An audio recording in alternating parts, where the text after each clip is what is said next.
Hey everyone, Mr. J Soa here today, and this video I'm going to be posting is for, I believe his name is The Metal Viking on YouTube, something like that anyways.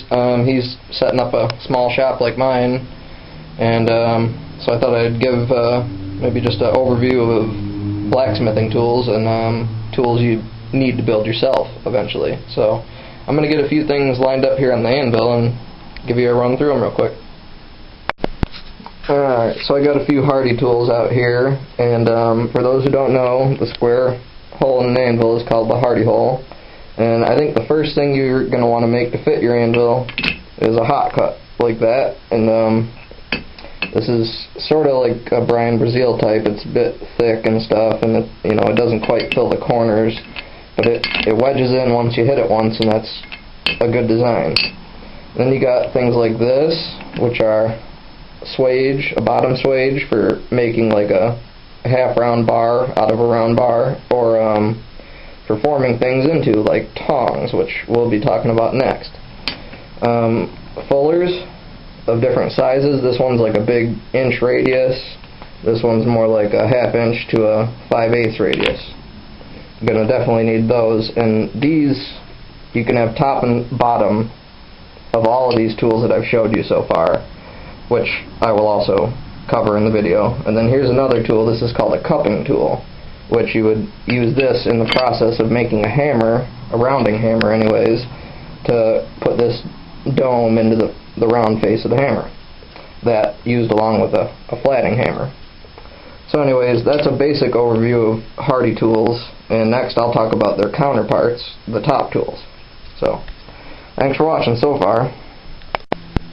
Alright, so here's some examples of a top and bottom set. This is a bottom fuller, and this is a matching top fuller with the same radius.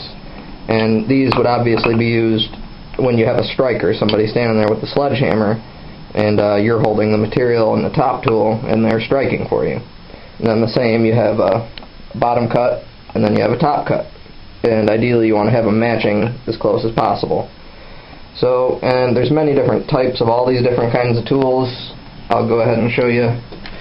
Like, here's a real big broad fuller. Here's one that's sort of a compound radius. Crowned ones, flat ones. There's a flat or a modified hammer that I use like a flat hammer. This is a ball tool. It has a damn near a half spear on the end of it, and then you just hit the other end.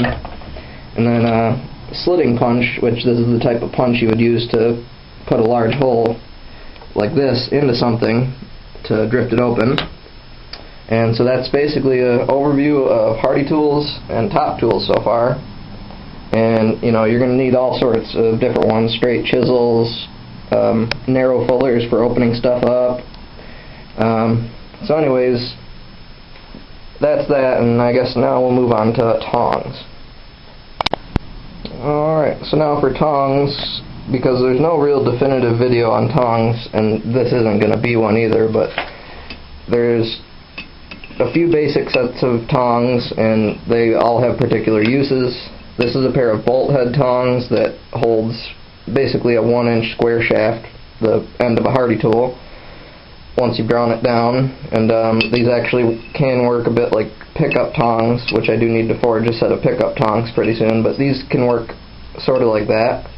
And I also have a second dent in the center of this here, so this can be used for holding a punch or a drift. And then you've got hollow bit tongs, which are just for holding onto round or square bar by the end, like so. These are for half-inch or roughly half-inch material. Then you have flat tongs, which just the jaws are flat. They can be any size. They can hold half-inch, 3/8, or totally flat, and can be adjusted as such. And then we've got scrolling tongs, which you can use these for tweaking scrolls around or just for hanging onto a scroll former.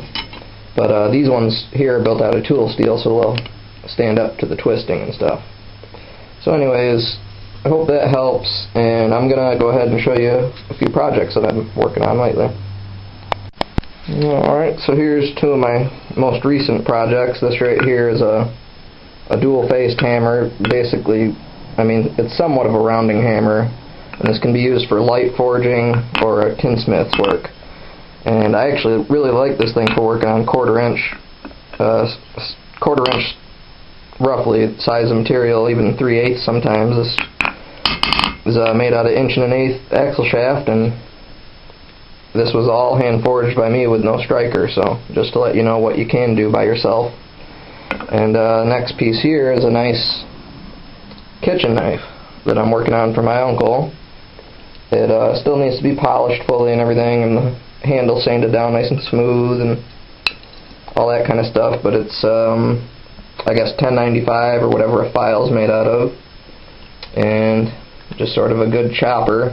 It's got mahogany handle scales and 1/4" brass pins, and a little piece I left here to drill a hole through and put a little lanyard on it. So anyways, that's what I've been working on lately, and I mean, other than working on tools as I usually am. So anyways, everybody, thanks for watching, and have a good day.